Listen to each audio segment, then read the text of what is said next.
चलिए हम लोग सीखते हैं कि ये स्विच स्टेटमेंट कैसे काम करती है। स्विच स्टेटमेंट भी हमारे पास एक कंट्रोल स्टेटमेंट है और जावा में इसका यूज़ कैसे किया जाता है हम लोग एक बार देखते हैं। तो यहाँ पे हमने एक एग्जांपल ले रखा है, हम इसी को अभी इक्लिप्स IDE के ऊपर बना के एक बार देखेंगे हम लोग। हमने एक इंटीजर ले लिया चॉइस नाम का, आप उसमें कोई भी वैल्यू ले सकते हैं। मैंने इस टाइम उसमें 45 या जो भी नंबर आप लेना चाहते हैं, 1 2 3, मैंने 3 इसमें नंबर ले लिया और हमने इसको एक स्विच बनाया और उसमें इस चॉइस को पास किया। अब हम इसके अंदर केसेस बनाएंगे, जैसे कि मैंने इस टाइम पे एक केस बनाया 1 कॉलन, केस 2, केस 3,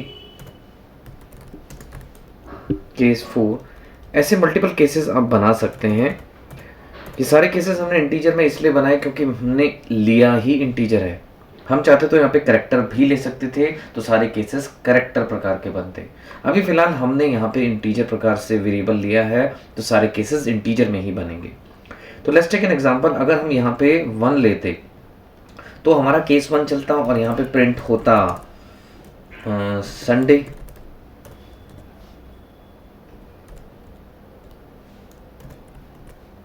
और अगर हम यहाँ पे केस 2 पे पहुंचते तो प्रिंट होता मंडे। केस 3 पे अगर कंट्रोल आएगा तो प्रिंट होगा ट्यूसडे। और केस 4 पे अगर आएगा तो प्रिंट होगा वेडनेसडे। अभी हम ये 4 ही केसेस बना रहे हैं फिलहाल, और लास्ट में होता है इसमें डिफॉल्ट।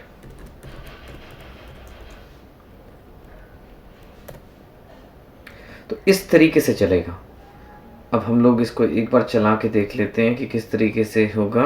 जैसे कि यहाँ पे हमने चॉइस के अंदर 3 रखा हुआ है, हमने अभी भी यूज़र से इनपुट लेना नहीं सीखा है, तो वो हम अपनी नेक्स्ट लेक्चर्स में सिखाएंगे कि इनपुट कैसे लिया जाएगा यूज़र से। अभी अपने हाथ से हमने 3 रखा है इसके अंदर, तो ये 3rd चॉइस के पास पहुँच जाएगा, यानी 3rd केस के पास, और प्रिंट ट्यूसडे करेगा। हम एक बार इसके आउटपुट देख लेते हैं।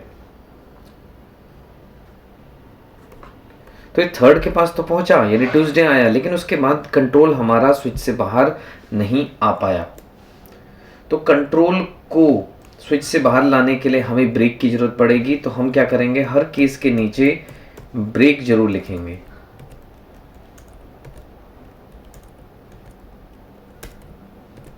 लास्ट होता है डिफॉल्ट। इन केस अगर हमारा कोई भी केस मैच नहीं करता तो प्रिंट होगा जो भी आप लिखाना चाहें, रॉन्ग सिलेक्शन। जैसे कि अगर हम यहाँ पे 6 लिख दें, अब देखिए 6 तो केसेस ही नहीं है इसके अंदर, तो यहाँ पे रॉन्ग सिलेक्शन आउटपुट आएगी।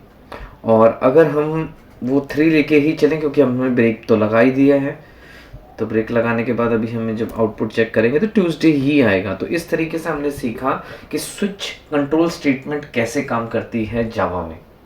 हमने सारे के सारे कंट्रोल स्टेटमेंट्स अभी पढ़े, if and else, else if, while, for, do while, break and continue, और ये लास्ट हमने सीखा स्विच कंट्रोल स्टेटमेंट कि किस तरीके से काम करता है।